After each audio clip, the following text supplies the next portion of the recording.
I am number 4, Chapter 1. In the beginning there were 9 of us. We left when we were young, almost too young to remember. Almost. I'm told the ground shook, that the skies were full of light and explosions. We were in that 2-week period of the year when both moons hang on opposite sides of the horizon. It was a time of celebration, and the explosions were at first mistaken for fireworks. They were not. It was warm.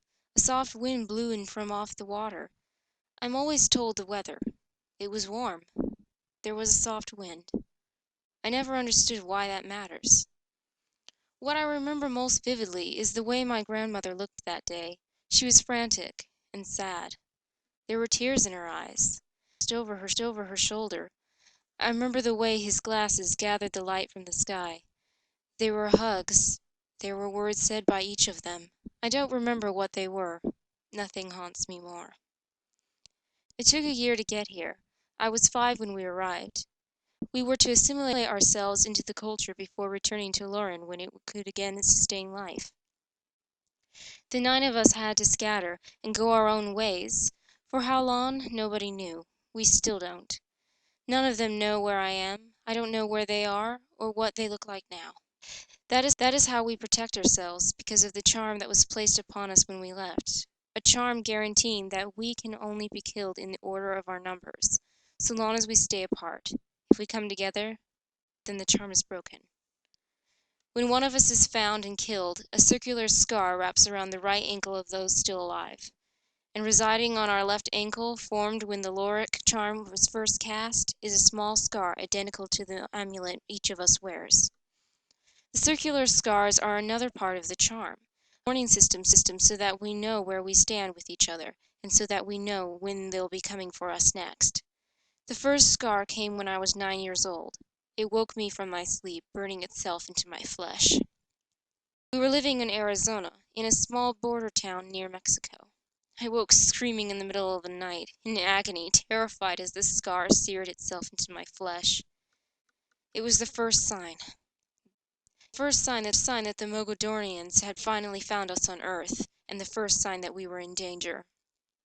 Until the scar showed up, I had almost convinced myself that my memories were wrong, that what Henry told me was wrong. I wanted to be a normal kid living a normal life, but I knew then, beyond any doubt or discussion, that I wasn't. We moved to Minnesota the next day. The second scar came when I was 12. I was in school in Colorado, participating in a spelling bee. As soon as the pain started, I knew what was happening, what had happened to number 2. The pain was excruciating, but bearable this time. I would have stayed on the stage, but the heat lit my sock on fire. The teacher who was conducting the bee sprayed me with a fire extinguisher and rushed me to the hospital. The doctor in the ER found the first scar and called the police. When Henry showed, they threatened to arrest him for child abuse, but he hadn't been seen anywhere near me when the second scar came. They had to let him go. We got in the car and drove away, this time to Maine. Everything we had except for the Lorik chest that Henry brought along on every move, all 21 of them to date. The third scar appeared an hour ago. I was sitting on a pontoon boat. The boat belonged to the parents of the most popular kid at my school, and unbeknownst to them, he was having a party on it. I had never been invited to any of the parties at my school before.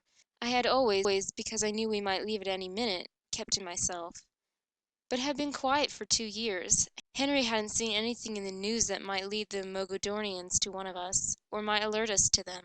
So I made a couple friends, and one of them introduced me to the kid who was having this party. Everyone met at the dock.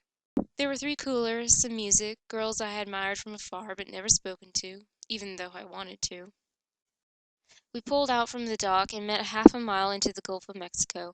I was sitting on the edge of the pontoon with my feet in the water, talking to a cute, dark-haired, blue-eyed girl named Tara, when I felt it coming. The water around my legs started boiling, and my lower legs started glowing where the scar was embedding itself. The third of the Loren symbols, the third warning.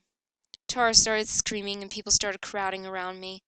I knew there was no way to explain it, and I knew we would have to leave immediately. The stakes were higher now. They had found number 3, wherever he or she was, and number 3 was dead. So I calmed Tara down and kissed her on the cheek and told her it was nice to meet her and that I hoped she'd have a long, beautiful life. I dove off the side of the boat and started swimming, underwater the entire time except for one breath about halfway there, as fast as I could until I reached the shore. I ran along the side of the highway, just inside of the tree line, moving at speeds as fast as any of the cars. When I got home, Henry was at the bank of the scanners and the monitors that he used to research news around the world and police activity in our area. He knew without me saying a word, though he did lift my soaking pants to see the scars. In the beginning there were a group of 9. 3 are gone, dead. There are 6 of us left. They are hunting us. They won't stop till they killed us all. I am number 4. I know that I am next.